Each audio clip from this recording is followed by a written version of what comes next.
with two people I consider to be the masters of water toys. These guys, you put them on anything out on the water, and no matter what they're riding, they tend to make it look like the right tool for the job, and there's a reason for that.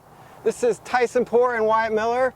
These guys run Pro Windsurf La Ventana down in Baja, where they spend months and months. We have started as a windsurfing resort, and then we added windsurf foiling, and now we have wing foiling, ATVs, sailboats. We kind of have all the water toys, and we do it all. Just whatever the day throws our way, we're out there playing and encouraging all the guests to spend as many hours as they can on the water. So, spent the last, like, what is it, 13 years down there doing this? Yeah, I think this is year 13, lucky number 13. Pretty well dialed with the proper toy for the proper conditions. And watching people learn to do these things. So seeing what works, what doesn't. Yeah. So I thought, who better to talk about how to take some windsurfers that are looking over the fence at winging and help them do that. And Tyson, what actually brought you guys together for me was, you told me one day, because I couldn't find any wing foil gear, even though I'm a co-owner of Big Winds, to stop my whining and grab my windsurf foil and a windsurf foil board and just get out there. Yeah, it was. I mean, the ease of use with the stuff, especially the windsurfing side of things with the longer fuselage. It gets you into winging and foiling and everything a lot easier. I mean, it's like trying to learn how to surf on a shortboard or trying to learn how to surf on a longboard. You're going to progress so much faster. That longer fuse that you were using, you're able to still use your windsurfing board, which you don't want to necessarily take out of your quiver. Yeah, I feel like, you know, when you start winging, you really want the biggest board you can get. You know, you want all that stability and all that float and just make it as easy as possible. And if you've already got a 125, 130 liter windsurf foil board, that's really exactly what you're looking for in a wing foil board. And then people wonder about, well, will the long fuse of a windsurf foil work with winging? And the thing is, the longer the fuse, the less reactive it is to front foot and back foot pressure, so it's more stable front foot to back foot. So actually starting on a windsurf foil board with a longer fuse windsurf foil actually makes it easier. The only downside that it has is that once you get better and you're starting to just foot pump the board, you lose 50 or 60% of your pumping efficiency with that longer fuse. But it makes it way easier because the board is less reactive front foot to back foot pressure, so you're less likely to breach and less likely to touch down. Just a lot more stable and a lot easier. So that longer fuse really helps you just kind of cruise in a straight line and get the feel of everything, and then you can kind of graduate to the next step, shorten the fuse, make the board smaller, get used to a different wing. And in general, you're going to start winging on your 120, 130 liter wing board, but super quickly, especially a windsurfer, they're going to be able to step down because the balance is so same. They're going to be able to step down from that 120, 130 to a 90 within like a week or 2 weeks. So you might as well use your windsurf foil board that's 120 and then just wait until you've kind of got that down and then step into the 90 liter range of your wing foil board. So windsurf foil boards, long fuselages of the windsurf foils, good. Absolutely. Yeah. I mean, totally work. It works great. It's easier, and then you kind of save your money for your prime, tiny little wing foil board that you're going to graduate to. And just to be sure, with some windsurf foil boards, unlike a wing board, you may not have a full pad. Yeah. So you probably want a wetsuit because your knees might be getting chewed up a little more. Yeah. The one thing you might want to do, if possible, is try to slide your foil a little further forward than you're used to windsurf foiling, or you're going to have to remove your back foot strap because your back foot's going to be right there on the tail where your back foot strap is. But if you do have a track or you attach a power plate to the bottom of your tuttle that gives you some adjustment, you can slide that foil a little further forward and stand a little bit better in the middle of the board. Great. So now you guys have all the options. In Baja, you were just mentioning you love going to Baja because you don't have to rig everything. It's all right there. Ready to go on the beach. Some hypotheticals here. Okay. Just to figure out when you choose which toy, especially with winging now in the mix. Let's say it's blowing 15 to 25. It's a good, solid wind.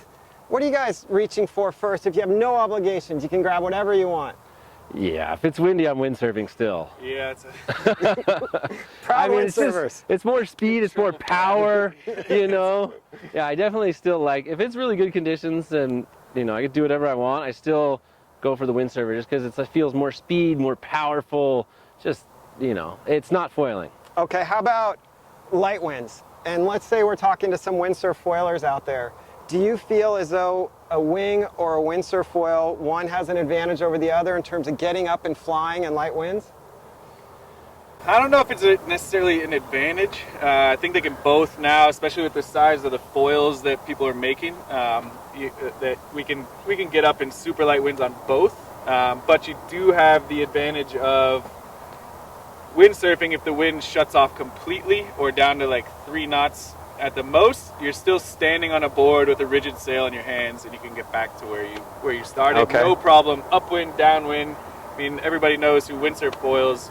Sailing upwind is a breeze, and it's like having a centerboard. So wherever you end up, whereas if you're on a wing, and a wing-specific board, once you progress and start to move down to smaller leaders, it does get harder if the wind does decide to completely drop. So if you have really fluky wind that has the possibility of shutting off almost completely, I'd rather be on a windsurfer. Yeah, because you can slog stay dry. home. You know, you're gonna stay dry. You're gonna slog home on the wing board. You're gonna be half sinking and trying to get some power, and you can't get upwind as much. So yeah, if it's super marginal and weird, I'd rather be on a windsurfer because I can get home. But I feel like at this point, it really comes down to like the size of your front wing on your foil.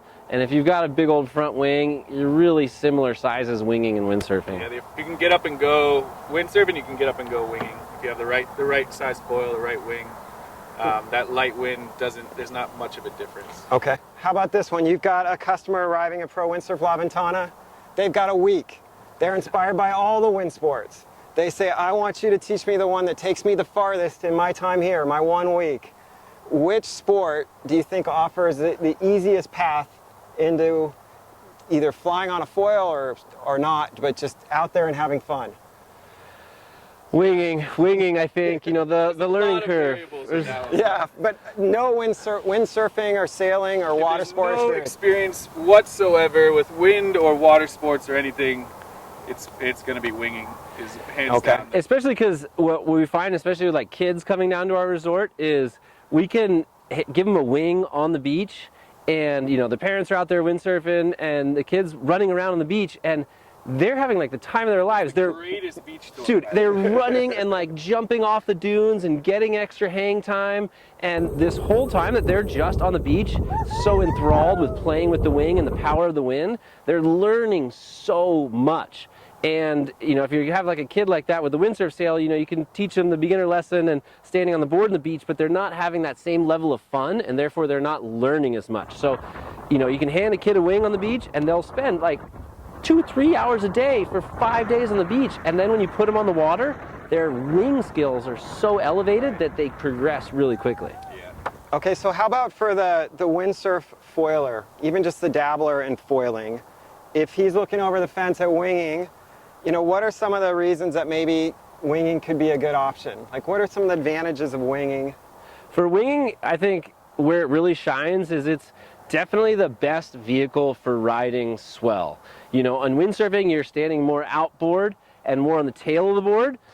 And in winging, you're really on the center of the board, right over the foil where you want to be to really ride the swell. And also, you know, windsurfing or kiting, riding swell is all about ditching the power in the sail or the kite. And with winging, you can actually ditch all of the power really easily. Whereas windsurfing, you're going to tend to have a little bit of power in the sail the whole time. So I think, like, if you're just trying to ride swell and get that surfing feeling, winging is it. But windsurfing for me is just more, windsurf foiling is just like faster, more powerful, more carvy, more charging, you know? Yeah, you agree? Yeah, you definitely don't need the awesome thing about these is it's the closest thing to surfing. You see a lot of surfers transitioning over that weren't interested in windsurfing or kiting at all, like no wind sport, anything. The second they saw wings, because you can just shut it off completely and ride a 1.5 foot bump to a 20-foot swell. You know, it's the closest thing you can get to tow-in surfing. I mean, you have your own tow-in vehicle to get you out into the swell, then you shut it off completely, and all you're doing at that point is riding the foil and the board, cruising around, using the energy of the wave instead of the energy of the wind to keep you going. So, the winging opens up huge options. I mean, if you're in gusty spots, I mean, we sail out here out at the wall, and so you know really well that the wind turns northwest, and all that swell is stuck on the Washington side, and there's nothing, no wind at all and you're coming in full tilt windsurfing, and you just slow down. Yeah. Whereas you hop on one of these, you come in, you hit that swell, you ride it 2 miles downwind on one swell, come back up in 2 seconds, 2 miles back down. So you guys were talking about the luffability of a wing being a big advantage for swell riding. When I windsurf foiled, which I did a lot of like 3 or 4 years ago, my chief complaint here in the Gusty Gorge was that once I started getting overpowered, I just put my tail between my legs and tried to get in.